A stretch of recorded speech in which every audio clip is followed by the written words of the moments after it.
Hi friends, చాలా easy business idea. Already ఇంతకు ముందు చెప్పిందే. ఇది చూడండి, ఇవి ఏంటి అంటే మొత్తం కూడా చాక్లెట్స్ కిలో 70 రూపాయలకి 80 రూపాయలకి ఇస్తున్నారు. కిలోల లెక్కన అంటే ఇలా బస్తాల లెక్కన తీసుకొని వచ్చి మీరు ఇంట్లో పెట్టుకొని, బాటిల్స్ ఉన్నాయి చూడండి, ఇటువంటి బాటిల్స్ అంటే మీరు లోకల్గా మీరు జిఎస్టీ, ఫుడ్ లైసెన్స్ ఇటువంటివి తీసుకొని చక్కగా స్టిక్కర్ అంటే మీ ఓన్ బ్రాండ్ మీద మీరు ఆ డబ్బా మీద అతికిచ్చేసి బాటిల్లో ప్యాక్ చేసుకొని, అంటే పీసుల లెక్కన అంటే మీకు అప్రాక్సిమేట్లీ చెప్తున్నాను, కిలోకి మీకు 200 నుంచి 250 పీసులు వస్తాయన్నమాట ఒక కిలోకి. ఓకేనా, అప్రాక్సిమేట్లీ. సో అది మీకు 70 అంటే మీకు కిలో మీకు 70 నుంచి 80 రూపాయలు. అంటే ఇప్పుడు రూపాయి చాక్లెట్ అనుకోండి, మీకు 250 పీసులు నిలబడితే అంటే 250 రూపాయలు ఆ ఎంఆర్పి అంటే బాటిల్ ఉంటుంది. అంటే దానిపైన మీరు ఎంఆర్పి 200 వేస్తారు. సో 200కి ఇచ్చేస్తారు. ఇప్పుడు షాప్ వాళ్ళు అమ్ముకుంటే ఎంత వస్తాయి? 250 రూపాయలు వస్తాయి. అంటే ఒక బాటిల్ అమ్ముకుంటే వాళ్ళకి 50 రూపాయలు అదనంగా వస్తాయి. మళ్ళీ ఆ ప్లాస్టిక్ బాటిల్లో ఎంటీ బాటిల్ కూడా అమ్ముకుంటారు ఒక 10 రూపాయలకి. అంటే 60 రూపాయలు వస్తాయి వాళ్ళకి ఒక డబ్బా అమ్ముకుంటే. కానీ మనకెంత వస్తాయి? మనకి 70 నుంచి 80 రూపాయలు. అంటే ఇప్పుడు బాటిల్ ఒక 10 రూపాయలు మనకు కూడా పడింది, మంచి క్వాలిటీ బాటిల్ అనుకుందాం, బాటిల్ స్టిక్కర్ అన్నీ కూడా.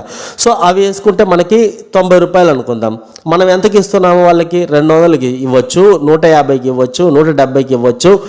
లేదంటే ఒక బాటిల్ మీద 100 రూపాయలు కూడా వాళ్ళకి ఆదాయం ఇచ్చేయచ్చు మీరు తగ్గించి తీసుకొని.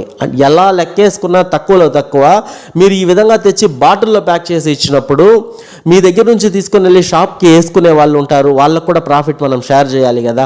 వాళ్ళే ఇంపార్టెంట్. ఎందుకంటే వాళ్ళకి ఎక్కువ ప్రాఫిట్ ఇచ్చి మనం తక్కువ మార్జిన్ తీసుకున్నప్పుడు కంటిన్యూగా వాళ్ళు మన దగ్గర కొంటారు. వాళ్ళకి ఒక 50-100 మిగులుతుంది బాటిల్ మీద అంటేనే మన దగ్గర ఎక్కువ తీసుకుంటారు. 5-10 మిగులుతుందంటే విపరీతమైన పోటీ ఉంది మార్కెట్లో. కనుక మనం ఒక 50 రూపాయలు పెట్టుకొని 150 రూపాయలు వదిలేసామే అనుకోండి, అది ప్రాఫిట్ మార్జిన్ అనేది వాళ్ళు రిటైల్ షాప్ వాళ్ళు షేర్ చేసుకుంటారు, మన దగ్గర నుంచి తీసుకుని రిటైల్ షాప్కి వేసుకునే వాళ్ళు షేర్ చేసుకుంటారు.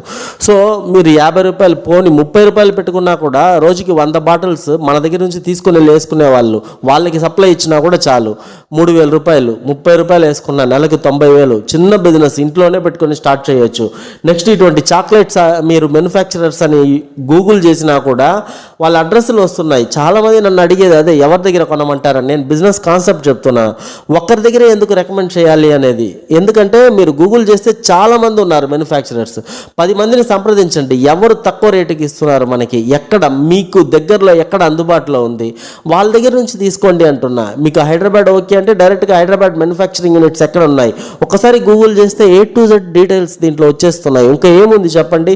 నేను ప్రత్యేకించి ఒకరి దగ్గర అంటే వాళ్ళ దగ్గర ఎక్కువ ఉండొచ్చు, నేను చెప్పిన చోట ఒక 130-140 ఉండొచ్చు, అంతకన్నా తక్కువలో వేరే వాళ్ళు ఇవ్వచ్చు. నేను చెప్పాను కదా 80 రూపాయలు, 90 రూపాయలు, 70 రూపాయలు అని. మరి ఎంత లాస్ అవుతారు? 100 కిలోలు అంటే మీరు ఆటోమేటిక్గా 3-4 వేలు లాస్ అయిపోతారు కదా.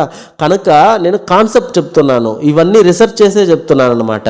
చక్కగా మీరు ఇంట్లోనే పెట్టుకొని, ఇంకోటి హైదరాబాద్లో చాక్లెట్స్ అటువంటివి తీసుకునేటట్టయితే అక్కడే బాటిల్స్, ప్లాస్టిక్ బాటిల్స్ మ్యానుఫ్యాక్చరర్స్ కూడా ఉన్నారు. మీకు ఏ షేప్స్లో కావాలి, ఏ డిజైన్లో కావాలన్నా అది ఇచ్చేస్తారనమాట.